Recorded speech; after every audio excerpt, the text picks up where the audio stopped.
What's up guys, welcome back to the channel, and today I am back with another video. This time once again, we're going to talk about Steph Curry, who is now a 4-time NBA champion. So with that being the case, we're going to rank Steph's 4 championships and how he played in the NBA Finals. So that being said, let's get right into the video. So first up on our video, we have Steph's 4th best championship, that being in 2017 with Kevin Durant and the Super Team Warriors. As you guys know, this team was dominant, only losing one game the entire playoff run. And looking at the NBA Finals, Steph had a great series, averaging 27-9-8 on 44, 39, and 90 splits. And when it comes to the entire series, Golden State, they beat Cleveland in 5 games, with Steph in every game but one having a double-double, and only scoring less than 25 points in one single game.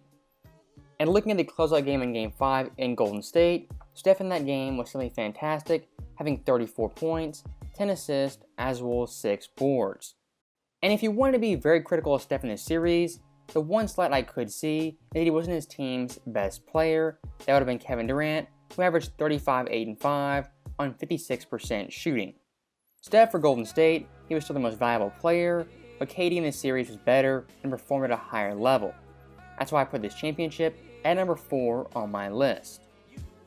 Now looking ahead at number 3, we have Steph's performance in the 2018 Finals for his 3rd championship. And per usual for Steph Curry once again, he was playing LeBron James for the 4th consecutive season.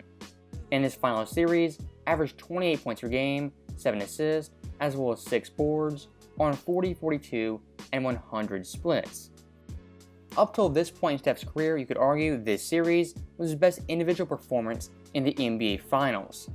As in this 4-game series versus Cleveland, Steph had 3 really great games and only 1 bad game, that being in Game 3, where he had 11 points on 3 of 16 shooting. Besides that one down performance, Steph in the other 3 games was fantastic and Golden State's best player. And actually in Game 2, he had an NBA Finals record 9 threes, and in Game 4 hit 7, which is the 3rd most in NBA history. Also, one thing I do want to point out, in Game 4 in Cleveland, up 3-0, Steph had 37 points, 6 boards and 4 assists on 44% shooting, adding in 7 threes. And I'm not going to downplay Kevin Durant in this series as he was great, but look at the individual games. In 3 out of the 4 games, Steph was the team leader in points as well as assists. Also in 3 out of those 4 games, he outscored Kevin Durant. The only game he didn't was in Game 3. Once again, Kevin Durant had a phenomenal series, but Steph, top to bottom, he was more consistent, outplaying him in 75% of the overall series. Now looking at number 2 on our list, we have Steph's performance in the 2015 Finals, his 1st ever championship. And for this series, Steph was playing on a very good Golden State team, only lost 15 games during the regular season. And looking at his stats versus Cleveland in the series, he averaged 26 points per game, 6 assists, 5 boards on 44, 39, and 89 splits. When you look at overall scoring and efficiency, this series from Steph was an absolute masterclass. But what makes it even more impressive is after going down 2-1, Steph in the final 3 games was otherworldly and simply spectacular. And I would argue this 3-game stretch is the reason Steph should win the Finals MVP over one Andre Iguodala. As in games 4 through 6, he averaged 28 points per game, 6 assists, 5 boards on 49, 45, and 86 splits. Once again, Andre Iguodala, he was great in this series and was a very good role player. And when defending LeBron James, he made things pretty difficult as LeBron in that series shot under 40%. But let's be real, LeBron in this series averaged 35 points per game, and Iguodala wasn't the lone force stopping LeBron.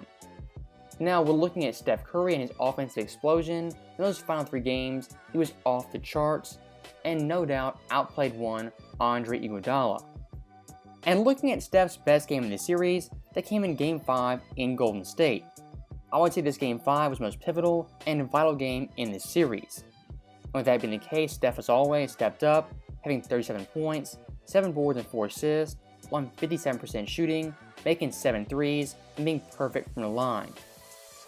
At that point in the series, it was 2-2, with Golden State on the ropes heading home.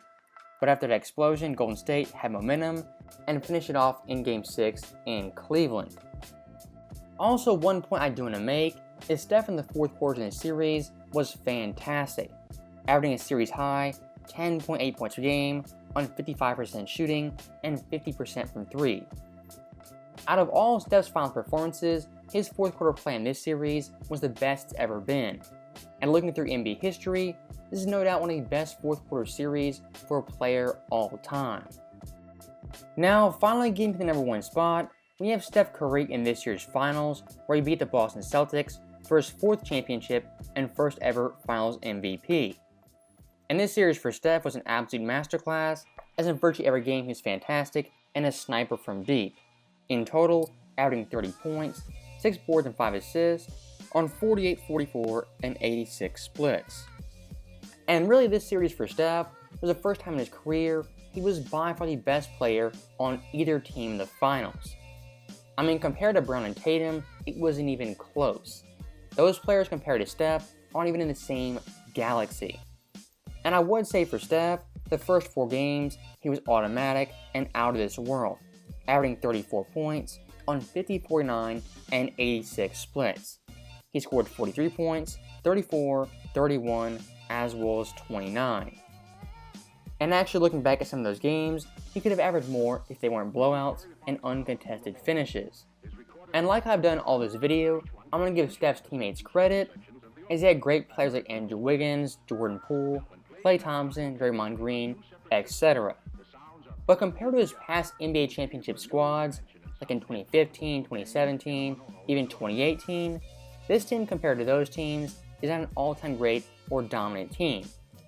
For the most part, Steph in this series, he was their best player by far, and if he played well, Golden State was winning the game and at the very least being competitive. I'm not going to say he carried the Warriors and put them on his back, but Steph in this series by far was their best player as well as their most valuable. And so I rank this championship at the number 1 spot for Steph Curry. Now, with that final point being made, that is the end of the video.